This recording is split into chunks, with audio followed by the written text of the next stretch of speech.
Learn English with Pradeep online classes में आपका एक बार फिर स्वागत है। आज की क्लास में हम वॉइस कैसे एक्टिव से पैसिव वॉइस चेंज करना है, फ्यूचर टेंस के टेंसेस को एक्टिव से पैसिव वॉइस कैसे चेंज करना है, आज की इस क्लास में हम सीखेंगे। ये वॉइस का सीरीज़ चल रहा है। पिछली वीडियोस में हमने प्रेजेंट टेंस और पास्ट टेंस को कैसे एक्टिव से पैसिव में चेंज करना है और कौन कौन से टेंसेस के एक्टिव से पैसिव बनते हैं, इस पर हम लोग डिस्कस कर चुके हैं। अगर आपने अभी तक वो वीडियो नहीं देखा है तो प्लेलिस्ट में जा कर के आप उसको देख सकते हैं, या इस वीडियो के अंत में इंड स्क्रीन दूंगा, उस इंड स्क्रीन की हेल्प से भी या आई बटन पर प्रेस करके भी आप लास्ट वीडियोस में पहुंच सकते हैं। तो आइए आज हम लोग सीखेंगे सिंपल फ्यूचर टेंस को कैसे एक्टिव से पैसिव में बनाना है, या फ्यूचर इंडेफिनिट टेंस को हम लोग कैसे एक्टिव से पैसिव वॉइस में चेंज करते हैं। तो ये स्ट्रक्चर आपके सामने दिया हुआ है। पैसिव वॉइस में बनाने के लिए हमको शैल या विल का प्रयोग करना होता है, प्लस बी और प्लस वर्ब की थर्ड फॉर्म का प्रयोग करना होता है। Shall, will plus be plus verb की थर्ड फॉर्म को बना करके हम सिंपल फ्यूचर को पैसिव वॉइस बना सकते हैं। एग्जाम्पल को समझते हैं। ये एक्टिव वॉइस है, इधर मैंने पैसिव वॉइस दे रखे हैं। आप ध्यान से समझेंगे एक्टिव वॉइस और पैसिव वॉइस को। जैसे हमारा सेंटेंस लिखा हुआ है, I shall help you, I shall help you, मैं आपकी हेल्प करूँगा, मैं आपकी मदद करूँगा। आप जानते हैं गाइस, हम लोग जब पैसिव वॉइस चेंज करते हैं तो हमको सब्जेक्ट के स्थान पर ऑब्जेक्ट लिखना होता है और ऑब्जेक्ट के स्थान पर हमें सब्जेक्ट लिखना होता है। और जब सब्जेक्ट को हम ऑब्जेक्टिव केस में ले जाते हैं तो उसके पहले हमको बाय लगा देना होता है। तो चलिए शुरुआत करते हैं। जैसे पहला सेंटेंस लिखा हुआ है, आई शैल हेल्प यू, मैं आपकी मदद करूँगा। यू ऑब्जेक्टिव केस है, उस ऑब्जेक्ट को हमें सब्जेक्ट में ले जाना पड़ेगा। अब जाएगा यू। इसके बाद हम जानते हैं आई के साथ शैल लगा रहे थे, लेकिन चूंकि अब हमारा जो है सब्जेक्ट बदल गया है, अब यू हो गया है, तो यू के साथ हमको विल का प्रयोग करना पड़ेगा। कोई नियम नहीं है, ये तो हमारा basic concept of English grammar है कि आई और वी के साथ शैल का प्रयोग करते हैं और बाकी के साथ विल का प्रयोग करते हैं। हालांकि ये क्लासिकल इंग्लिश ग्रामर का रूल्स है। आज की इंग्लिश में हम लोग शैल और विल को किसी भी प्लेस पर यूज़ कर सकते हैं, no problem will be there. तो बाय द वे अभी हमको वही पुराने लेकर चलने हैं, हमको नए से इतना अधिक मतलब नहीं है। आई शैल हेल्प यू, मैं आपकी हेल्प करूँगा, ऑब्जेक्ट है यू। इसके बाद शैल विल में से एक लगेगा तो यू के साथ विल लगता है, फिर बी आ जाएगा, फिर वर्ब की थर्ड फॉर्म है हेल्प, हेल्प का थर्ड फॉर्म हेल्प्ड होता है, फिर सब्जेक्ट बचता है। सब्जेक्ट को जब हम लोग ऑब्जेक्टिव केस में ले आएंगे तो उसमें हम लोग बाई प्लस सब्जेक्ट लिखते हैं। तो बाई प्लस सब्जेक्ट क्या है, आई है, और आई का ऑब्जेक्टिव केस में क्या हो जाता है, मी हो जाता है। ये हम लोगों ने यहाँ पर मी लिख दिया है। तो आई शैल हेल्प यू, इसको पैसिव वॉइस बनाएंगे तो जाएगा you will be helped bye me. Do understand it very well, just continue. The next example is she will teach me, वो मुझे पढ़ाएगी। शी विल टीच मी, हमें क्या खोजना है, पहले ऑब्जेक्ट खोजना है। ऑब्जेक्ट को चेंज करना है सब्जेक्टिव वॉइस में, सब्जेक्ट में, तो मी का हो जाएगा आई।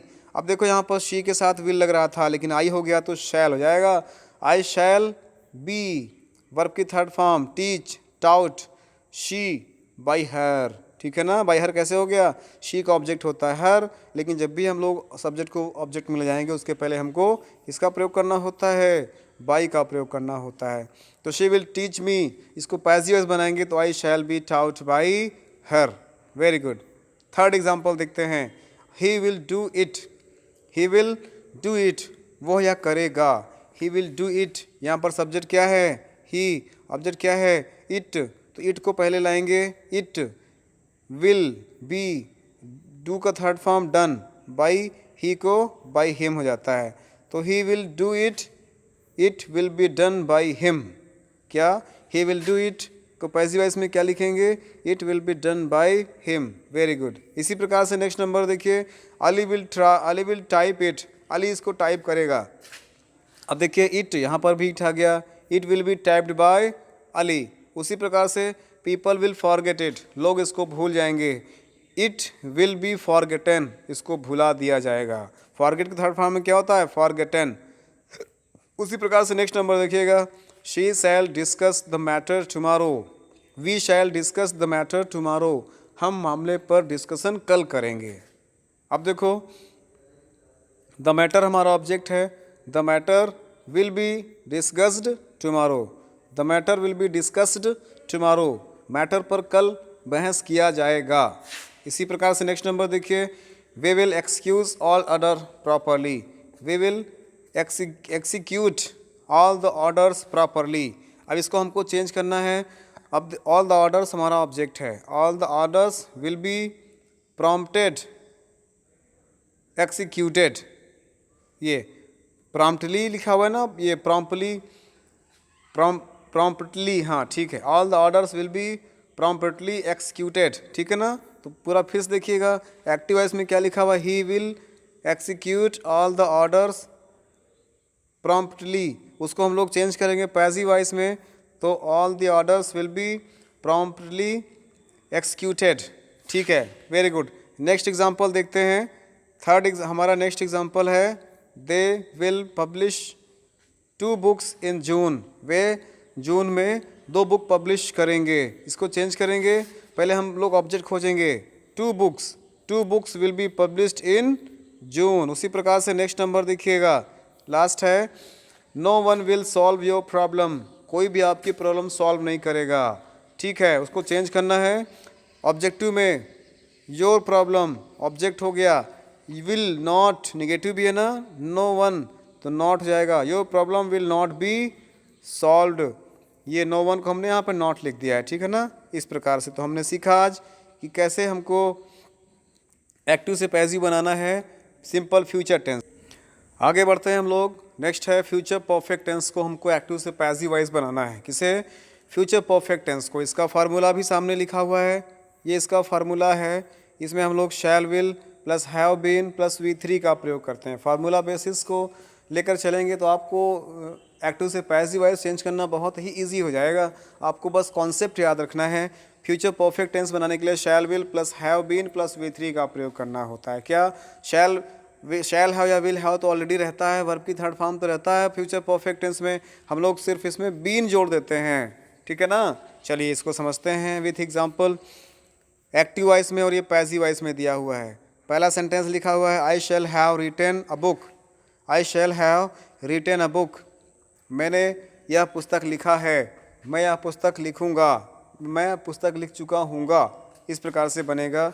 इसको हमको पैसिव वॉइस बनाना है, पहले हमें ऑब्जेक्ट खोजना है। This book will have been, will or shall have plus been plus V3 written, और एक्चुअल में रिटेन तो रहता ही है, आई मीन वर्ब की थर्ड फॉर्म तो फ्यूचर परफेक्ट टेंस में रहता ही है, सिर्फ आपको बीन जोड़ देना होता है।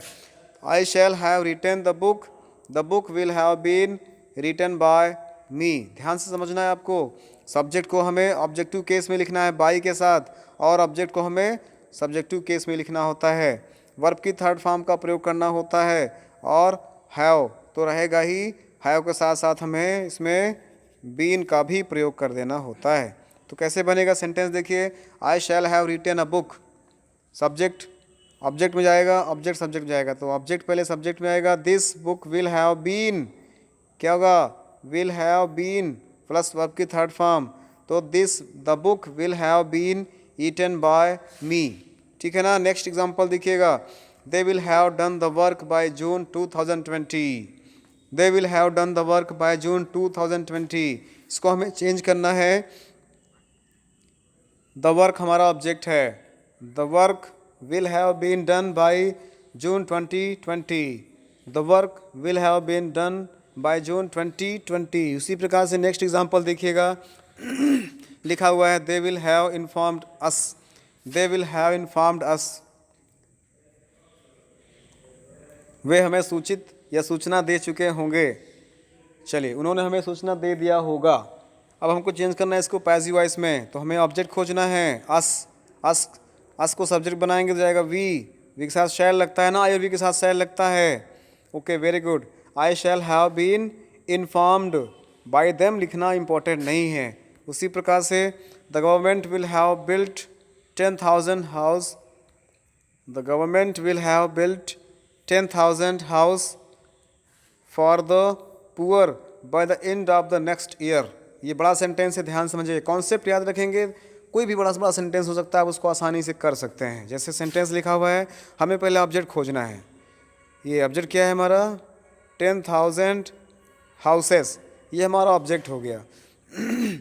10,000 ऑब्जेक्ट, 10,000 हाउसेस, फिर विल हैव बीन वर्ब की थर्ड फॉर्म बिल्ट किसके लिए, फॉर द पुअर, कब तक, by the end of the next year. तो पूरा मिलाकर क्या हो जाएगा, 10,000 houses will have been built for the poor by the end of the next year. इस प्रकार से हमने देखा कि कैसे हम लोग फ्यूचर परफेक्ट टेंस के भी एक्टिव वॉइस के सेंटेंसेस को पैसिव वॉइस में कैसे फार्मूले की हेल्प से आसानी से हम लोग चेंज कर लेते हैं। हमें याद क्या रखना है, हम लोग फ्यूचर परफेक्ट टेंस में शैल, हैव और थर्ड फॉर्म का यूज़ करते हैं, जबकि पैसिव वॉइस में क्या करेंगे, शैल या will plus have been plus verb की थर्ड फॉर्म अर्थात बीन को भी हम लोग जोड़ देते हैं। और यही कारण है, बीन का प्रयोग कर देने के यही कारण हम लोग फ्यूचर परफेक्ट कॉन्टिन्यूअस टेंस को पैसिव वॉइस में चेंज नहीं कर पाते हैं। तो गाइस अभी तक के लिए इतना ही। नेक्स्ट की वीडियो में हम लोग नेक्स्ट क्लास में हम लोग मॉडल्स को एक्टिव से पैसिव वॉइस में बनाना सीखेंगे। तब तक के लिए thanks for watching the video. जय हिंद, वंदे मातरम।